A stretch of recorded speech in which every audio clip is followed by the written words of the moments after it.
official welcome. Thank you all for joining us for this very timely and very important discussion.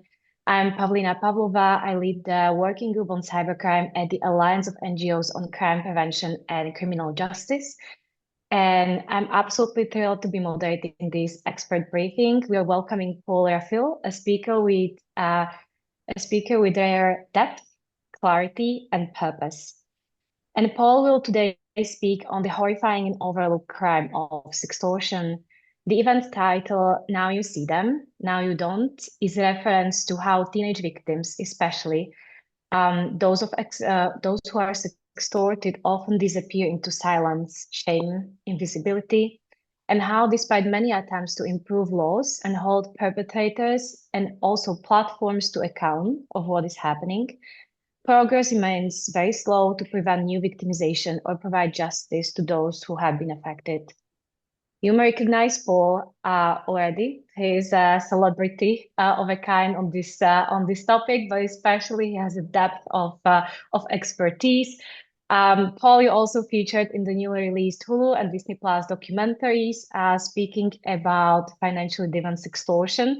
You uncover the scale of financial driven sextortion schemes that target young people online. And Paul also spent the past few years examining how these crimes play out across popular social media platforms and gaming environments, where perpetrators gain trust to then manipulate, groom, blackmail minors into sharing private content, only to demand money under threat. The pressure on these victims is unimaginable. And sadly, many have taken their own lives rather than risk exposure or seek help. And despite the increasing number of sextortion-related harm, we have mapped, also thanks to Paul's work, many victims' reports are dismissed, ignored, or never even filed. So if you cared about justice in the digital age, you should definitely hear what Paul or Phil has to say today. And feel free to post your questions. I will try to gather them as we go through this event. We'll look forward to your insights, Paul, and to very powerful discussion. And I will just start the discussion with what initially drew you to investigate extortion and romance scams, on which you also focus on. How how has your perspective changed over time and how the crime developed? Yeah, thank you so much for the introduction. Super happy to be here with this group. My perception of this crime and this category of crimes has drastically changed over the past 2 years. In fact, I don't think I even had heard of the word sextortion before like 2 years ago.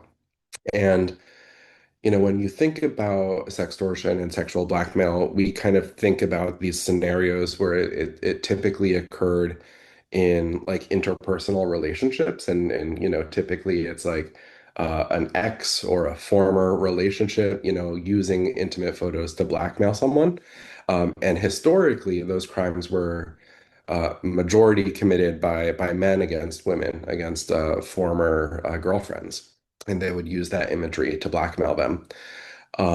That crime has very much changed. That's certainly still happening, but what we're seeing today now is a huge surge in financially motivated sextortion, which is quite different. And as Pavlina mentioned, this is a crime that involves usually catfishing a victim, using a false online identity, reaching out to as many victims, usually teens and young people, as you can, and then, really rapid fire grooming them, coercing them into send a photo. And the moment that photo is sent, that's when the blackmail happens. The criminals will say, send me $1,000 right now, or else I'm going to leak these photos, send these photos to your friends, your family, your school. I'm going to get you expelled. I'm going to get you kicked off of sports teams. These criminals, their threats are ruthless and relentless. They oftentimes even make false accusations against the victims, that so that the victims don't end up reporting these crimes to law enforcement. So truly, it's the worst scam that I can imagine. I don't think there's any other financially motivated crime that involves, blackmailing kids, sexually exploiting teens, at such a massive scale in such a coordinated way. So yeah, my perception has definitely changed, and I'll end my answer with this, just some numbers. Back in 2021, there were only 139 reported cases of financially motivated sextortion targeting minors here in the US. By 2023, that number was over 26,000, and by 2024, that number was over 36,000. So we went from 139 reported cases to over 36,000 reported cases in the span of just 2 to 3 years. Um, the reason for that huge spike, just kind of all happening at once, is organized crime. These criminals, found how to do this and then do this at scale. So their approach is to just target as many people as they can. It's an online scam, and these scammers are trying to send their messages out to 100 people at a time. So um, yeah, that's kind of my background and what kind of drew me into this, combating this very horrific crime. It is, and the numbers are absolutely shocking, and it's also the speed in with which it developed. It is shocking. It's truly unseen before. And how can we, you kind of hinted who are the targeted people and who are the perpetrators, but how we can imagine them? Because I think, especially um, to understand this crime in the modern age and how it's changed, and you describe how it changed over the past few years. Do we understand who are the victims, or do you feel that the public understands who the victims actually are? Um, where are they located? What is their age? Who are they usually from? Which, for example, vulnerable groups or social groups, um, and who are the perpetrators? Is there any geographical location for the perpetrators? Are they domestic? Is it transnational crime? Are they organized? Are they individuals? Um, how can we imagine that sextortion happens in the online spaces? Who are the victims and who are the perpetrators? Right. So the victims in according to the National Center for Missing and Exploited Children here in the US, but this data is also replicated. We see the same stats out of Germany, Australia, the Hmm. US, Canada. 90% of reporting victims are males, young men or boys aged 14 to generally about 21 is the majority, but it certainly can be older, it can certainly be younger, it can certainly have female victims as well. But right now, most of the perpetrators are targeting boys and young men. Uh, and I think to your point, the victims and the targets don't know that they are the victims and the targets. I feel like for many, many years we've, focused rightfully so on, online safety for women. And women have, since the start of the internet, have faced unwanted sexual advances from the very beginning. So I think they've built kind of a resilience, and they also know the red flags to it. Whereas these victims, I think, don't Hmm. realize that they can be targeted and victimized in the same way. And the perpetrators, yes, there is a geographic component.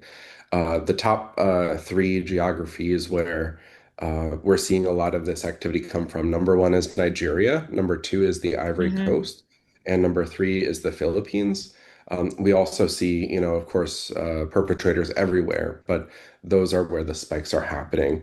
Um, the reason for those spikes, particularly in West Africa right now, is a result of a kind of a cybercrime disorganized group called Yahoo Boys. It's Hmm. more of a subculture than a hierarchy.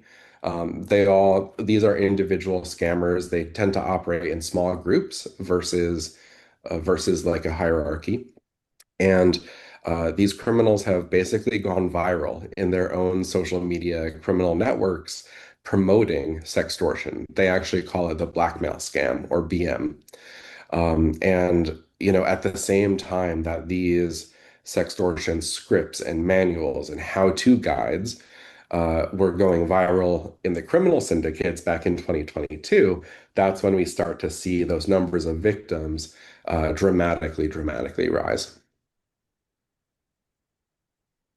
And Yeah, it is shocking. And especially the geographic distribution that you can see the hotspots and you can see what is behind it. And how do you also see the role of platforms and gaming platforms? I think we speak a lot in the past years about platforms, and they're still not as social media platforms and messaging platforms as we understand them, but there is still not enough awareness about gaming platforms and how the grooming and targeting is happening there. Yeah, yeah, really good points. In fact, the platforms that we see most often with financial sextortion are on the social media side, Instagram and Snapchat. We're also seeing a rise in victims reporting from TikTok. We actually aren't seeing a whole lot of victims on the financial sextortion front coming from the gaming apps. Mm-hmm. Those sorts of victims and those sorts of perpetrators, I think, might be more sexually motivated than financially motivated, especially on gaming platforms. And the reason for that is if one account is banned, it's a little bit harder to come back on the gaming platforms because they have all sorts of anti-fake account, anti-cheat technology. Whereas on the social media side, they welcome fake accounts. There's no verification process whatsoever. Um, and so when these criminals are banned, let's say on Instagram or Snapchat, for example, they make an account the next day and they're going right back at it. So yeah, I would be wary of any, friend requests from Instagram, Snapchat, TikTok of people that you don't know. And yeah, I would say those are definitely the data shows those are the main platforms at the moment. And you hinted a bit about what you would be very off.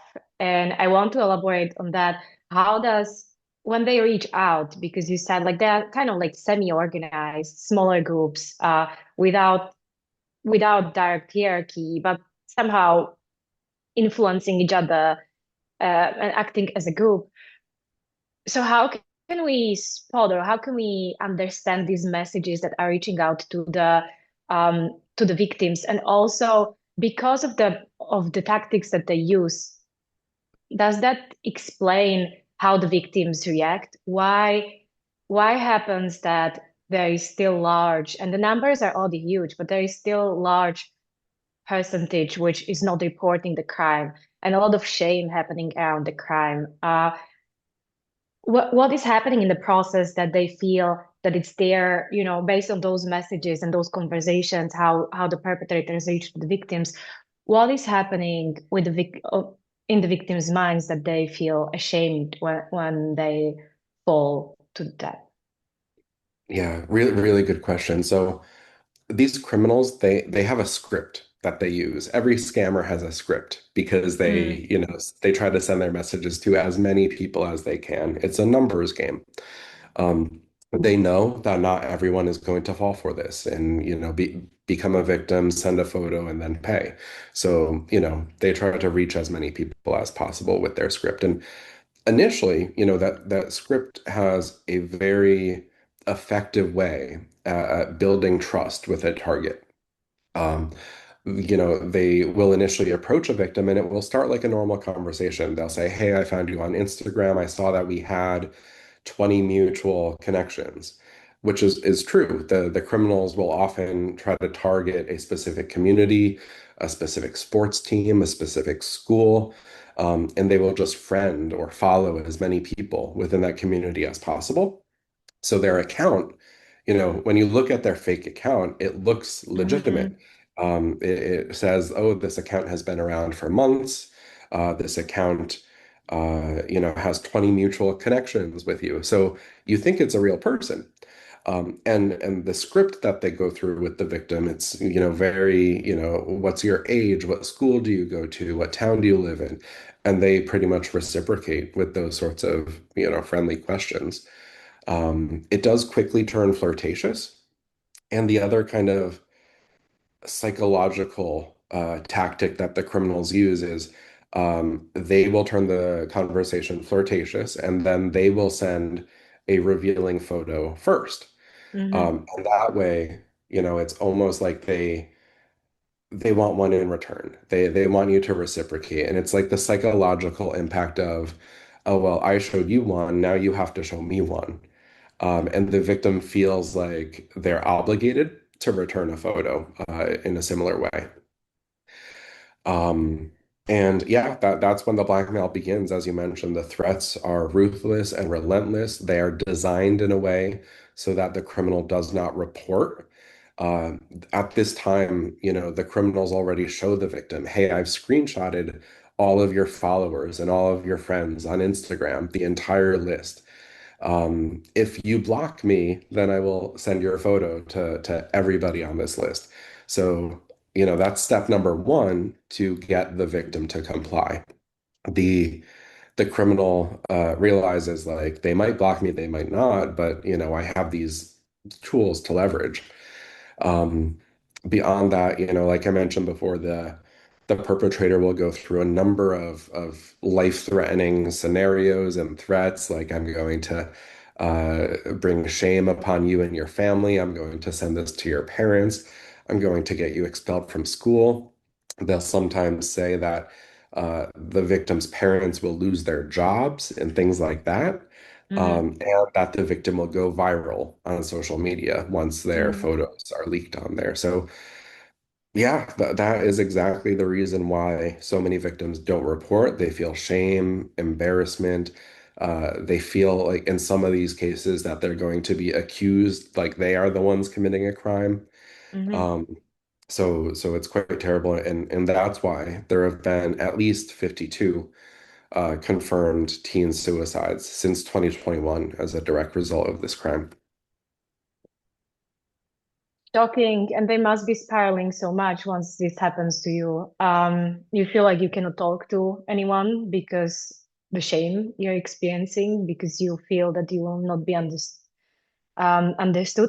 And something that interested me very much is that from your experience, because one thing is the threat, and this is how the threat factor, this is how the perpetrators operate.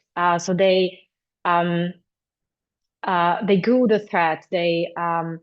Uh, they want to pressure the victim.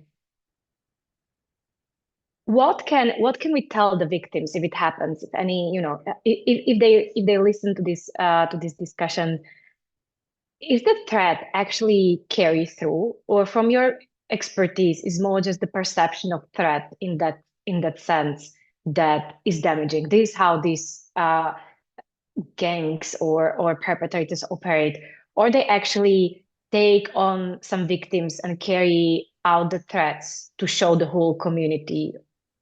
Is is there any that kind of tactics that they operate? What happens if they say no to them? What happens most probably? Right. So in fact, most of the time, these threats are just bluffs. Most of the Mm-hmm. time, 90% of the time, the criminal does not leak the photos. Um, basically what we advise victims is block the perpetrator, do not pay them, do not communicate with them any Mm-hmm. further, report the accounts, and then make your social media accounts private. Usually, these criminals will then try to come back from, different social media accounts that are not blocked, and then try to harass the victim that way. So we also advise the victims to either deactivate all of their socials for at least a couple of weeks, or they can typically change their username, their display name, and their profile picture, and that way the criminals won't be able to search them as easily when they do try to come back from a different account. But ultimately, most of these threats are bluffs. The criminals won't go through the time and the effort of leaking a photo because that gets them nothing. They don't get money from that. It wastes their time. Their Mm-hmm. accounts get banned. It's all bad things for the criminal if they do that. There's no real upside. Um, so yeah, that's why the general advice is block, don't pay, don't engage. The criminal will just move on to the next person to try to get money from someone else. And ultimately, yes, there is those like I want to say 5 to 10% of cases where it does result in some sort of leak or the image being shared. Typically, they are contained. They aren't happening in the way that the criminals are saying, like, I'm gonna make you go viral, you're gonna be on the news, on a website. It's not like that. Like, if they do anything, it's just they're sending it to one of your social media followers, but typically doesn't happen. Um, Mhm. and sorry, there was a part two to that question that I think I missed. I got It's so okay. into your story that I cannot retrace myself. I want to stay just for the flow. I want to stay a bit on the victim still and on the mentality of the crime and reporting, and then move uh towards solutions and like more technical things around because I also see it's happening in our questions asking what is the comparison between social media and platforms, what are the payments method, etc. So but still to understand a bit of the victims' uh, mentality more, we discuss why they are why they remain silent or invisible. Is there any is there any specific circumstances that the victims that you see it's a precondition for not reporting, for example, or not seeking help, maybe with the victims? Do you see from the pattern of the victims that there is some tendencies among some vulnerability, some maybe whether it's family background, financial background, community they come from? Have you seen anything that should alert us that these people are more maybe that are not only potential victims but victims who then spiral into more dangerous consequences, how you mentioned the suicide, and then also why they may feel that the reporting will not be effective. Do we see effective responses? Is it only the perception that we need to change, or is it a bigger question that really there is not much accountability for this? And there's so much to unpack. So my apologies. So first of Right. all, uh, do you see any specific aspects and tendencies among the victims who really spiraled into the worst decisions when they were targeted? Um,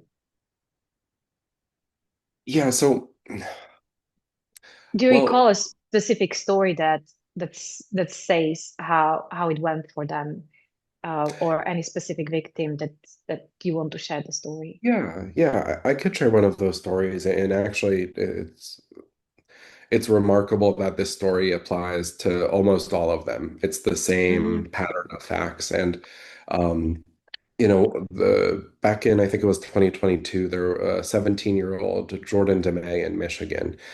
He was approached, contacted one night on Instagram around 11 p.m. This Instagram account had a whole bunch of mutual connections. The account had existed on the platform for multiple years, so it seemed real. And this Instagram account appeared to be a girl or a young woman Jordan's age. And, exactly as I mentioned before, it started out with very general questions. What school do you go to? Where are you from? And then, it turned flirtatious. That criminal sent a photo and then asked Jordan to return with his own photo. And he did. Um, that's when the blackmail began. The criminal said, "Hey, I'm going to ruin your life unless you pay me $300 right now."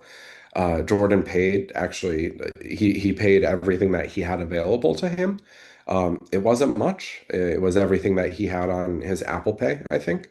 Um, but it wasn't enough for the criminal, and they kept demanding more and more and more. And the threats intensified. Uh, Sometimes even these criminals, like they'll say, "Oh, I've Googled," they go on Google, they look at your last name, they find your address, your parents' Hmm. home. They'll even threaten like physical violence, like, "I will come and hurt you," like things like that.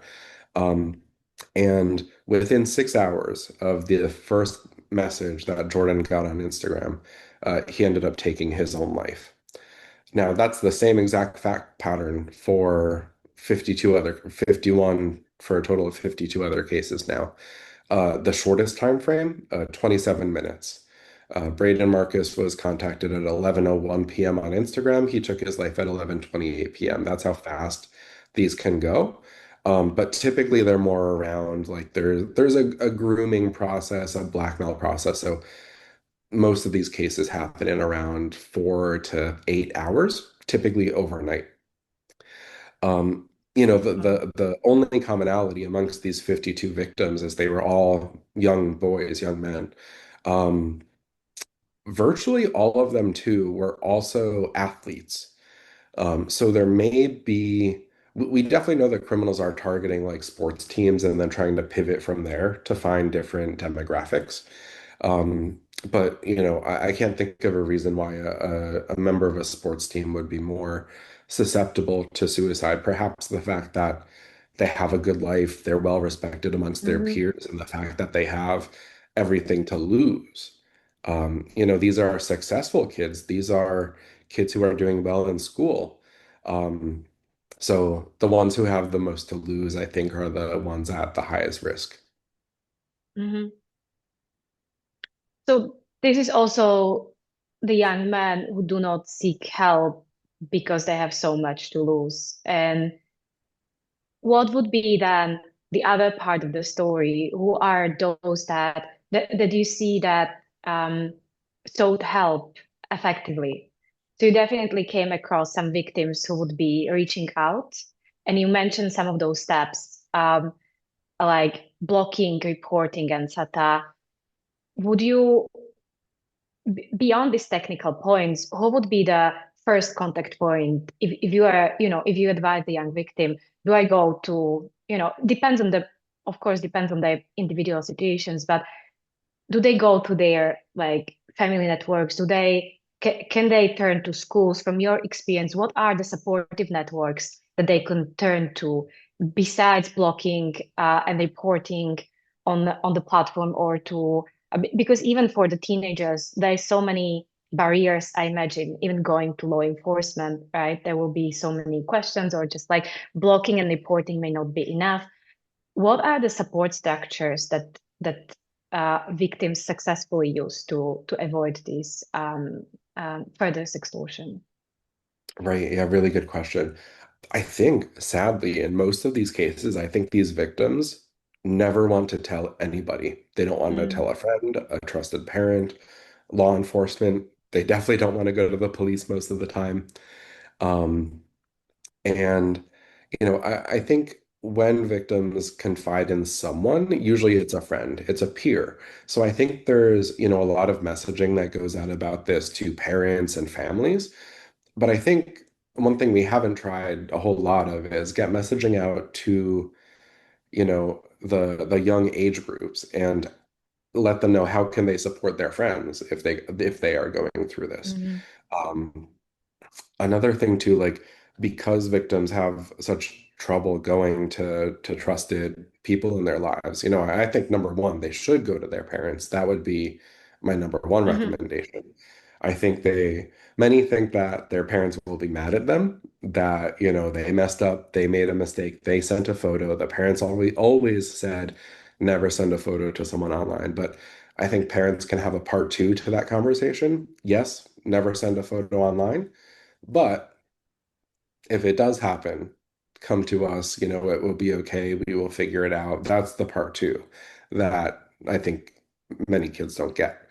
Um, Aside from that, there's also the good and the bad of online support. A lot of these victims, like, because they don't want to talk to anybody in real life that they know, they will look online about what to do, how to solve this, what steps to take. And there are good options available. One that I would highlight is there's a Reddit sextortion survivor community, and they kind of mhm, provide group advice and support and helping other victims get through what they went through. The downside of going online is, you know, if you were to type on Google right now, help, I'm being blackmailed on Instagram, on Snapchat, whatever platform, you're going to get probably 5 or 6 sponsored ads for scammy companies and scammy websites that are, you know, pretending that they can mhm, get your photos deleted or pretending that they can, take down the perpetrators, which is false. So it is tricky, and I think the kind of lack of ability to go to law enforcement or go to kind of these institutional structures is where these, kind of this secondary market of recovery scams or these secondary scams Mm. are flourishing. It is heartbreaking. But we see it also over across crimes, whether cyber-enabled crimes or other crimes, that those who were once victimized are being repeatedly targeted. So this happens also. Um, this happens also here. And I have a small follow-up question on this because oftentimes, especially with youth and oftentimes with teenagers using chatbots, using large language models like ChatGPT or Perplexity and others, they go for solutions there. Have you had a look like what happens if victims start to research that? Because like some of the discussions are how actually can help these models, how they can advise you, um, and also how they can be poisoned by scammers, etc., introducing wrongful, messages inside of those responses. So, what is from your perspective? Have you come across, uh, you know, teenage boys who would be maybe sextorted and looked, they first way if they are so afraid to go to, understandably, to go maybe to their parents or even peers and at the school. And nowadays, kids so often turn to these chatbots. Have you come across this case? Do you find that anything happening that can be helpful, or it's harming them even more? Yeah, so as you were asking that question, I actually asked ChatGPT to give me advice, and it's decent. It's pretty Hmm. good advice. So far, no poisoning of this system, but Hmm. until those LLMs start to scrape up the sketchy Google ads that are running their own scams, then we're okay for right now. Um, but yeah, I have seen. I haven't seen a whole lot of victims like say that they went to a chatbot or something like that for advice. Hmm. But I guess that's probably because the ones that are going there for advice aren't going to areas that I have visibility on. So I don't know, but I'm glad that ChatGPT is at least as of today giving decent advice. That's good to hear. I think we are now even very naturally moving to some of the solutions and like the regulatory responses, etc. And we had also questions in the chat on, you kind of hinted what is the difference between social media, who are just like trying to get as many users as possible because it's good for business, and gaming platforms who are more checking on the accounts and blocking them maybe more rapidly. So what are the responses that you also argued for, for platforms? When you speak to platforms, when you advocate for these solutions, are there any lessons learned from the gaming industry to apply on social media for better protection? Yeah, really good question. So there are, I think, some big differences between the Hmm. protections on the gaming industry and those on social media. I already talked before about like, if one gaming account is banned, it's harder to come back. It's harder to Hmm. recreate the account. It's a whole process. Um, Whereas if your Instagram account gets deleted, you could make one immediately right after. And most of these criminals are finding easy way to bypass those sorts of bans. Additionally, there are things like, privacy settings. Instagram has that very distinct and very important piece of this puzzle for these scammers. And that almost all of these cases involve the fact that the criminals have found the victim's Instagram account and then they've screenshotted all of their friends, their followers, Hmm. and that is the leverage that they will use if they say they will use if the victim blocks them. So thinking like privacy right there, there should be a setting, a default setting where teens or all people should have the option to, be able to keep those lists private. We actually already have that setting on Meta's Facebook, where you can turn your friends to only visible to myself. But we don't have that setting on Instagram. So, things like banning accounts, privacy and visibility. Um, the gaming platforms also, whenever there's like text or chat going on, there's monitoring. Lots of keywords that are being detected. That's the opposite if you're on Instagram direct messages or Snapchat direct messages. By those platforms' own policies and them moving to encrypted spaces, the platforms don't actually monitor what happens in direct messages, they say. Um, so yeah, there's some stark differences there and why this is happening more on socials than it is on the gaming platforms. Hmm. And you touch upon this, how I also read earlier when you described in your work the patterns, how they entice the victim on one platform, social media, more network oriented, and then take them to more private messaging platform and encrypted platform. And my question would be how, like, what is the process of switching the conversations? They invite the victim, I imagine, to those platforms because they are encrypted. So what are the messaging platforms that are popular on that? You mentioned Snapchat and Instagram direct messages, but are there any others? And I find, in general, for anything cybercrime related, the big discussion is what do we think about encryption? Because encryption is so important for how we organize, how we communicate online, and for the services which are offered online. But also, I find that from those, especially who work on CSAM or non-consensual dissemination of intimate images on data, their position on encryption and how it should be handled is very different. So I would be very interested in your take on how these messaging platforms and encryption work and what could be improved to help the victims or to never make them victims in the first place to ensure better prevention. Yeah, really good points. So you're right. Oftentimes the criminals will try to move the victims from the social media platforms to an encrypted messaging app. The top two most popular I see here being used are WhatsApp, Hmm. and Telegram. Also, iMessage. Top three, let's say that. Um, So the reason the criminals will try to do that, I think, is obvious for most people. The encrypted messaging means that the platforms can't see, so they can't block and they can't detect anything going on. Um, but also the fact that by moving the victim away from social media early on in that pipeline, the social media accounts can't get banned because when you try to report those social media accounts, the messages on there are all fine. There's no blackmail Hmm. happening on the social yet. Hmm. You know, sometimes, a lot of the times it is, but I guess I'll say the smarter of the criminals, I don't want to call them smart, but the more strategic of the criminals will try to move before the blackmail happens, in order to preserve their social media accounts to continue to target people.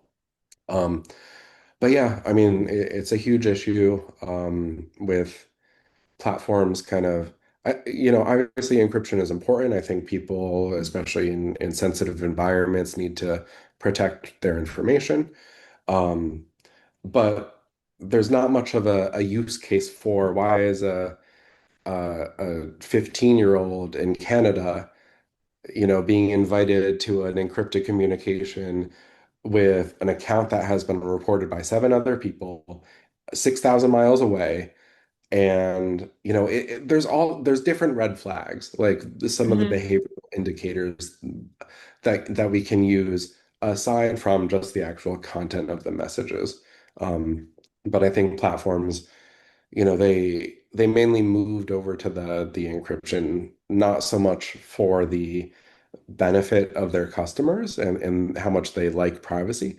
It's more to de-risk themselves because if they can see these crimes happening, there's the argument that could be made that they're responsible for stopping them. But now if they're encrypted, like we can't see it, so nothing we can do. And they're removing their own liability.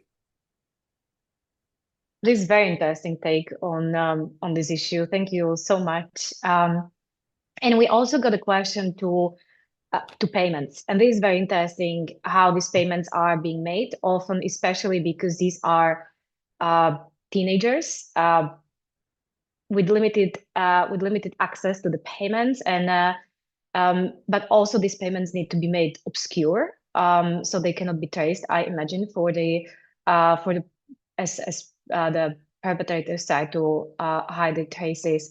So we have a questions. How are payments being made? Are the financial institutions cooperating with law enforcement? And is there any indication that the organized fraud factories, which include many trafficking victims, are involved with these scams? So a lengthy question. Let's start with the payments, how they're being made, and then what is the cooperation between the financial institutions who provide the platforms for payments and law enforcement. Yeah, so mm, uh, a lot of payments right now, most are being made through peer-to-peer apps, apps like Cash App, PayPal, Venmo, Zelle, Mm-hmm. Apple Pay. We also see another large chunk via gift cards, or online gift cards Oh. where the victim can purchase it online, show the code to the criminal, and then the criminal can redeem it on their side. Um, and crypto, Bitcoin is the Mm-hmm. third category. Um, and what's interesting about the timing here is that the financial sextortion targeting minors started to grow exponentially in quarter four of 2021. Well, what else also happened in quarter four of 2021?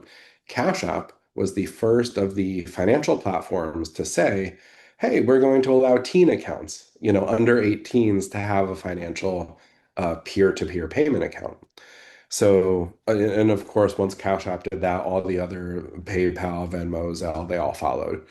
Um, so the fact that at the same time that the peer-to-peer payment apps were marketing themselves to young people and allowing them to come on their platform, that was the same exact time that these young people started to be targeted at scale in a massive financial scam. So, um, I think it's important for teens and young people to be interconnected in the financial world. But at the same time that we did that, we also exposed them as targets Mm-hmm. for these financial scammers now. Um, so yeah, those are the platforms. That was kind of the timeline. Financial institutions have very difficult times detecting this. Oftentimes it's, small payments from these victims. It's like $50, $100. So it kind of goes under all of the radars. Once payments start to hit 10,000 and above, that's when people start to notice and pay attention. But these are really small payments. And oftentimes the criminals are using domestic money mule networks. Money mule networks, they basically consolidate all the payments from victims in a particular country. And then kind of that mule in the middle will convert it to Bitcoin or some other currency and then transfer it internationally to the perpetrators. The money mules can be other perpetrators who are knowingly involved in this and getting a cut, like 50% or 20% of the payments. Mm-hmm. Or sometimes they're in fact actually victims themselves, where, if someone is victimized, they're being blackmailed and they've paid everything they can, they have nothing left. Um, and the criminal still has them on the hooks. Sometimes the criminal will say, okay, now you're going to collect these payments and then transfer these to me all together. So, um, yeah, they have it down to a science. And in many ways, even though it is technically like disorganized crime, in many ways it is organized too. Mm-hmm. So we see these loose networks. This is truly shocking that they turn even the victims into money mules. And they take the profit. And we have the third question was somehow connected to it, whether this include trafficking victims. Have you seen this interconnection of these two crimes of sextortion and trafficking in any cases? Um, so I think this question is referring to the scam compounds in Southeast Asia, like Mm-hmm. Myanmar, Laos, and most of those are doing like kind of the crypto investment, pig butchering, if that's an okay term to use. And kind of those romance scams longer term.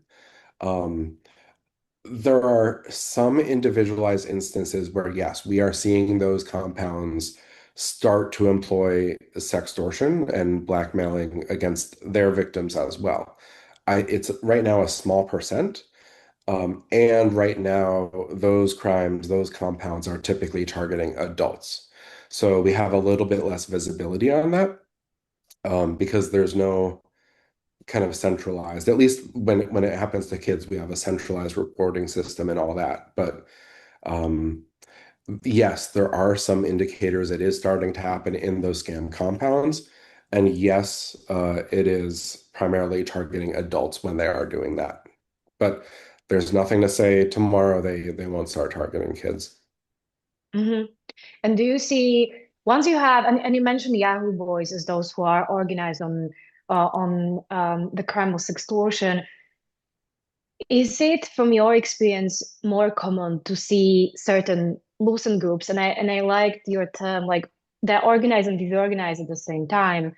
So they're kind of like ad hoc networks. And do you see those networks which are targeting like forced extortion, young boys? They will be also involved in pig butchering and other scams, or they will be or they keep it more separated? Do they mix or do they separate and specialize in certain crimes? They 100% mix. I think, Hmm. Yahoo Boys, especially out of West Africa, they have scam handbooks, kits, files that, you know, the sextortion script is in there amongst 40 other scripts. They're doing romance scams, they're doing crypto scams, they're doing celebrity impersonation scams. They're doing pretty much all the scams on a lot of the scams on social media right now. The Yahoo Boys, actually, in some background there, these were the same scammers 20 years ago who were doing the Nigerian prince email scam. So if anyone has ever gotten an email, hi, I'm a Nigerian prince. I've inherited $10 million. I need you to take the money, but first you need to pay the taxes or the fee on it. So, Hmm. they've evolved since then, and they got their name actually Hmm. from those free yahoo.com email addresses where they would send out all those emails. So yeah, they've evolved from the romance scams, the Nigerian prince email scams, the celebrity impersonation scams, Hmm. um, and some of these, like I would say, most of them they do many different scams, but a lot of them right now are focusing very much on sextortion because it's making them money so quickly. A romance scam, it would take 3 months for you to have this growing relationship with a target and then finally ask for money. And granted, in a romance scam with an adult, you're going to get a lot more money. You might get $5,000 if you play the long game. But in these very quick sextortion, like it can happen in 30 minutes, it can happen in 6 hours, but these criminals know that they're going to get paid today if they start. So it's terrible. We get very many questions in the chat, so I'm trying to keep the flow here, and some of them have been already replied as we go through, and we have the last 10 minutes. So let's focus on some solutions, and we discuss also when we were organizing for this meeting, we also discuss the cybercrime negotiations, how extortion was covered there. But let's start from the national responses, and there have been some responses, especially uh, in the US recently, when it comes to legislation. What are UK is doing a lot on the digital front. What are some of the legal responses that you've seen, and you would in some countries, and you would like to see replicated and in others? Yeah, well, I wish there were more solutions, but I'll Hmm. share what progress has been made. In the US, the Take It Down Act was passed a couple months ago, and that criminalizes the sharing of non-consensual intimate imagery. It also criminalizes the threats to share that content, which is sextortion. Um, and in Canada, there was the online harms bill that was going through Parliament, but then Parliament dissolved. So they're trying to resurrect that bill and try to get the online harms bill passed. The UK has been doing great. They have Ofcom, they have numerous regulators. The EU has the European Commission who's looking at social media guidelines and safety, and they've just recently put out some new guidelines that I think are going to take effect pretty soon. Australia has decided to raise the minimum age limit on social media to 16. Hmm. And I think New Zealand is going to follow suit. Um, so lots of changes there. Still, it's very small pieces of a much bigger puzzle. Um, and here in the U.S., the biggest piece of legislation, the Kids Online Safety Act, did not pass last year, despite it being approved in the Senate. I think it was 91-3. It didn't Hmm. even get a vote in the House of Representatives, following Meta's big donation to the speaker's state. So, yeah, there's much more to go in terms of, I think, countrywide legislation and regulation.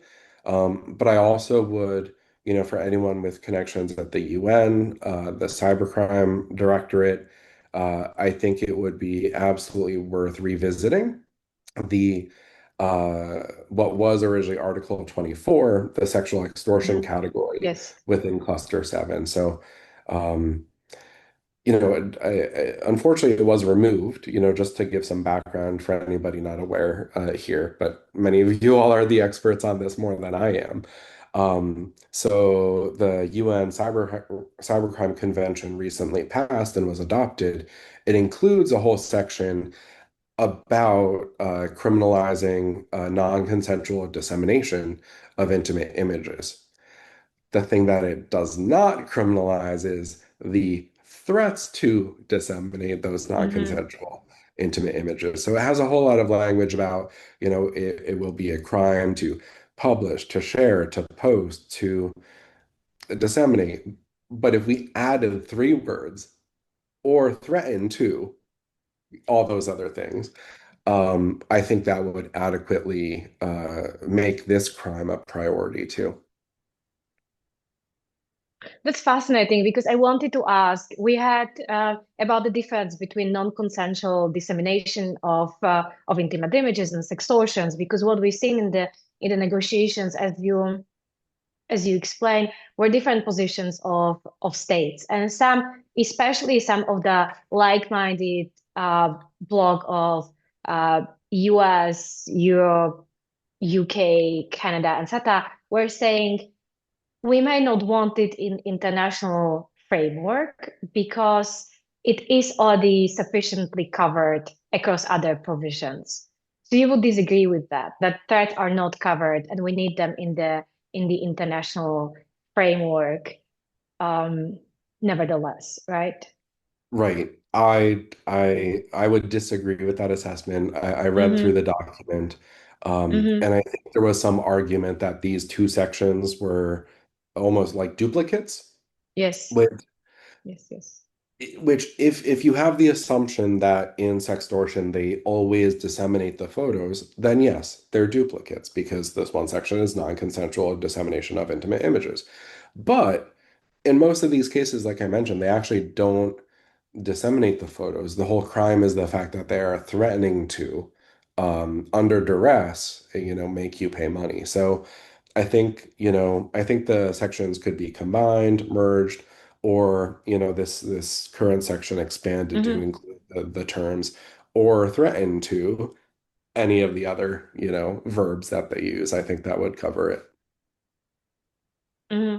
I imagine also that this kind of crime has, I mean, is particular to current legislation because it includes teenage victims, which are especially around the age between 16 and 18. And you still have the question of what is CSAM, what is actually child. A big portion in the negotiations, which me personally, I was personally surprised, was who is the child? How do we understand child across across different states, and then what frameworks cover CSAM, so child sexually abusive material, and what cover non-consensual dissemination of intimate images for adults and sextortion. So it's very interesting how this crime is so influenced with how it's framed. Uh, because who is the victim? Is it CSAM? Is it adult? It's in between. How different nations see that, and how different states cover it in their legislation because they are in this teenage age. And we do have only a couple of minutes left, and I want to now come uh, to the question of platforms' responsibility. Have you seen something? You have many state representatives now on the call. And by the way, if you ever wonder why we have always 100 participants, is because our maximum capacity.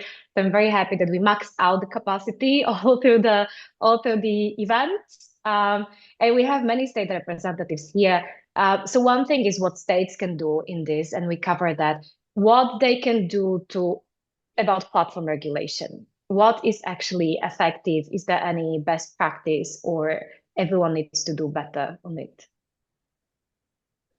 Well, when it comes to the platforms, I think, there is one piece of legislation, which is the fault of here in the US, unfortunately, which is called Section 230. And that is the piece of legislation that makes social media platforms immune from any sort of crime that is committed on that platform by another user against another user. Um, until Section 230 is revised, revisited, repealed, edited, um, then the platforms have no liability. They have no financial incentive whatsoever to actually make the platforms safer. They right now are choosing between, you know, do we want to take down all the fake accounts, or do we want to keep making money because, you know, the one metric that matters at a social media platform is the monthly active users. And, Mhm. ultimately sextortion and many of these crimes are a problem systemic from fake accounts, criminal accounts that keep being remade after they're banned over and over again. And they're driving those monthly active Mm, users up and up and up. So right now, social media platforms are disincentivized from clamping down on fake users, from making platforms safer. And until we reverse that and actually make it a financial incentive for them to make the platform safer, make less crimes happen on the platform, then right now they are policing themselves. So the best thing is keep raising awareness, reach out to folks who have the ability to make these changes. I'm very encouraged by the changes that we're seeing in Australia, New Zealand, the UK, Canada, um, the European Commission doing good work on their online safety areas. So let's follow that lead and see what else we can all do together.